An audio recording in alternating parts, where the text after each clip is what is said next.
तो बंगाल के राजा को मारना है बस, सिराजुद्दौला को। तो वो कहता है मैं मीर जाफर, मेरे पीछे 350 सैनिक और उसके पीछे भारत के 18,000 सैनिक, हम सब गए सिराजुद्दौला को मारने के लिए। तो सड़क के किनारे से जहां जहां से हम गुजरे, हजारों भारतवासियों ने हमें देखा और हमारे जुलूस पर तालियां बजाई, लेकिन किसी भारतवासी ने हमें पत्थर उठा के नहीं मारा। वो कहता है मैं घोड़े पे आगे चलता था, मेरे पीछे 350 सैनिक थे, उसके पीछे 18,000 भारत के सैनिक थे और सड़क के दोनों तरफ भारतवासी खड़े होकर तालियां बजाते थे। मेरे ऊपर अगर किसी भी एक भारतवासी ने पत्थर उठा के मारा होता और सैकड़ों भारतवासियों ने उसका अनुकरण किया होता पत्थर मारने का, तो हम तो उसी दिन मर जाते और भारत का इतिहास तो कुछ और हो गया होता। लेकिन चूंकि किसी ने पत्थर नहीं मारा, हम बढ़ते गए बढ़ते गए बढ़ते गए और एक दिन जाकर हमने सिराजुद्दौला को मार दिया। फिर मीर जाफर को राजा बना दिया। फिर एक दिन मैंने मीर जाफर को मरवा दिया, मीर कासिम को राजा बनाया। फिर एक दिन मीर कासिम को मरवा के मैं खुद राजा हो गया बंगाल का। ऐसे ईस्ट इंडिया कंपनी का शासन स्थापित हुआ। और जब शासन स्थापित हुआ तो लूटमार और ज्यादा की उन्होंने, फिर तो सरकार उनकी हुई। तो रॉबर्ट क्लाइव अपनी डायरी में लिखता है कि मैंने भारत के सबसे मशहूर राज्य बंगाल को लूटा, जो सबसे ज्यादा समृद्धशाली था। 6 साल में लूटता रहा। 6 साल के बाद मेरा ट्रांसफर हो गया, मुझे लंदन वापस बुला लिया गया। तो उसने कहा लूट का माल तो लेके जाना था लंदन, मैं लेके गया। तो लूट का माल ये जो लंदन लेके गया, तब इसने बेईमानी की। बेईमानी क्या की कि राजा को कुछ नहीं दिया, जबकि हिस्सा देना था राजा को लूट का, और राजा के कर्मचारियों को भी नहीं दिया। तो राजा ने इसके खिलाफ एक मुकदमा चलवाया, रॉबर्ट क्लाइव के खिलाफ। उस मुकदमे की सुनवाई में रॉबर्ट क्लाइव से पूछा गया कि तुम भारत से क्या लूट कर लाए? तो उसने कहा कि मैं सोने के सिक्के लाया, चांदी के सिक्के लाया, हीरे जवाहरात लाया। कितना लेके आए? तो उसने कहा गिना तो नहीं है, लेकिन अंदाजा बता सकता हूं। तो कितना? तो उसने कहा भारत से सोने के सिक्के लंदन लाने के लिए, हीरे जवाहरात लंदन लाने के लिए पानी के 900 जहाज मैंने किराए पर लिए। पानी के 900 जहाज मैंने किराए पर लिए, तब मैं पूरा माल लंदन लेके आया। तो अंग्रेजों का राजा उछल गया। उसने कहा 900 जहाज? कहा हाँ। नाव तो नहीं? उसने कहा जहाज। तो फिर उससे पूछा गया एक जहाज में कितना माल आता है? उसने कहा 60 से 70 मीट्रिक टन। एक जहाज में इतना माल आए, ऐसे 900 जहाज लूट कर मैं लाया हूं भारत से। आप अंदाजा लगाओ, एक अंग्रेज ने लूटा हुआ ये था सोने के सिक्के, चांदी के सिक्के, हीरे जवाहरात। उसका मैंने आज के हिसाब से आकलन किया कि अगर वो 900 जहाज पानी के सोना ही गया हो तो कितना बैठता है। तो आज के मूल्य के हिसाब से वो करीब करीब 17 से 18 लाख करोड़ रुपए बैठता है। एक अंग्रेज ने लूटा उतना। फिर क्या हुआ? रॉबर्ट क्लाइव ने तो रास्ता खोल दिया लूट का। फिर दूसरा आ गया, उसकी जगह पर एक दूसरा अधिकारी आया, वॉरेन हेस्टिंग्स, उसने लूटा फिर इस देश को। फिर वॉरेन हेस्टिंग्स के बाद तीसरा आ गया विलियम पिट, उसने लूटा इस देश को। फिर चौथा आ गया कर्जन, उसने लूटा इस देश को। फिर पांचवा आ गया इस देश में लॉरेंस, उसने लूटा इस देश को। फिर छठा आ गया विलियम बेंटिंग, उसने लूटा इस देश को। ऐसे 84 अंग्रेज गवर्नर जनरल आते रहे, लूटते ही रहे इस देश को। और वो जो लूट मची इस देश में, उसमें ये देश गरीब हो गया। ये देश गरीब नहीं था, क्योंकि अंग्रेजों के इतिहासकारों ने भारत पर जो रिसर्च की है, ऐसे 200 इतिहासकार हुए इंग्लैंड में। विलियम डिग्वी हुआ, विलियम डेरेलिम्पल हुआ, जे कैंपवेल हुआ। ऐसे अंग्रेजों के 200 से ज्यादा बड़े रिसर्च स्कॉलर हुए जिन्होंने भारत पर रिसर्च की। और उन सब ने एक बात लिखी है कि भारत सोने की चिड़िया नहीं, सोने का महासागर है। हम कहते रहते हैं ना सोने की चिड़िया, सोने की चिड़िया। विलियम डेरेलिम्पल कहता है कि सोने की चिड़िया नहीं, सोने का महासागर था। विलियम डिग्वी ने लिखा अपनी किताब में हिस्ट्री ऑफ ब्रिटिश इंडिया में कि भारत जैसा अमीर देश पूरी दुनिया में नहीं देखा मैंने। और विलियम डिग्वी तो कहता है कि दुनिया भर का सारा सोना इकट्ठा होके भारत में आता था। और ये कैसे आया भारत में सारा सोना इकट्ठा होके? भारत में सोना पैदा तो होता नहीं, और हमने सोना कभी किसी देश से लूटा नहीं, फिर कहां से आया? सारे देश का सोना, सारी दुनिया का सोना हमारे यहां क्यों आता था? तब पता चला दस्तावेजों में कि 3000 साल भारत ने दुनिया में निर्यात का व्यापार किया है। खाली निर्यात किया है, आयात नहीं किया, सिर्फ एक्सपोर्ट किया है 3000 साल। और उसके प्रमाण हैं, दस्तावेज है कि हम जो एक्सपोर्ट करते थे वो क्या है।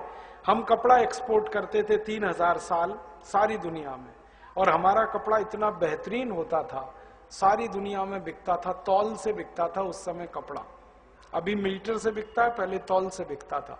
और दस्तावेज मैंने देखे हैं, पढ़े हैं, आपको भी दिखाऊंगा कभी, कि भारत का कपड़ा तराजू के एक पल्ले में रखा जाता था और उसके बराबर के वजन का सोना दूसरे पल्ले में रखा जाता था।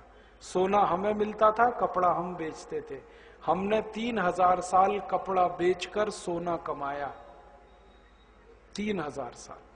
और 3000 साल दुनिया हमारा कपड़ा पहनती रही है, क्योंकि जितना बेहतरीन कपास भारत में होता था कहीं नहीं होता था। हमने कपड़ा पहनाया दुनिया को, हमने कपड़ा बनाना सिखाया पूरी दुनिया को, उसके प्रमाण है। फिर कपड़े के अलावा हम बेचते थे स्टील, लोहा। भारत में जो लिखित प्रमाण मिले हैं अब तक, वो ये बताते हैं कि 10वीं शताब्दी से स्टील बनता है इस देश में। आज से लगभग 1000 साल पहले से स्टील बनता है। और स्टील की क्वालिटी इतनी जबरदस्त थी हमारे देश में कि उस स्टील में जंग नहीं लगता। एक अंग्रेज बड़ा स्कॉलर हुआ, जे कैंपवेल, वो ईस्ट इंडिया कंपनी का अधिकारी भी था, स्कॉलर भी था। उसने लिखा है कि हम भारत का स्टील खरीद के जहाज बनाते हैं ईस्ट इंडिया कंपनी के। क्यों? क्योंकि इतना अच्छा स्टील कोई नहीं बनाता जो भारत में बनता है। और वो कहता है कि भारत का जहाज, जब हम भारत के स्टील से जब जहाज बनाते हैं तो कम से कम 100 साल चलता है वो जहाज। 70 साल तो हम चलाते हैं उस जहाज को पानी में, और 30 साल उसको बेच देते हैं तो दूसरा देश चला लेता है। 100 साल वो जहाज पानी में घूमता है, लेकिन उसमें जंग नहीं लगता। इस क्वालिटी का स्टील भारत में बनता है, पानी में घूमे जहाज और जंग ना लगे। वो कहता है भारत का जो आयरन ओर है इतनी अच्छी क्वालिटी का है, और भारत के लोगों की जो अकल है उस आयरन ओर से स्टील बनाने वाली, वो दुनिया में बेजोड़ है, किसी के पास इतनी अकल नहीं। जे कैम्पबेल ने बहुत विस्तार से लिखा स्टील प्रोडक्शन पे।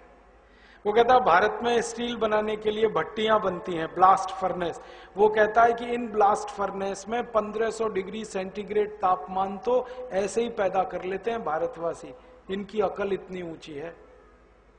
1500 डिग्री का टेम्परेचर पैदा करना मजाक बात नहीं है, वो भी बिना बिजली के। बिजली नहीं थी उस समय।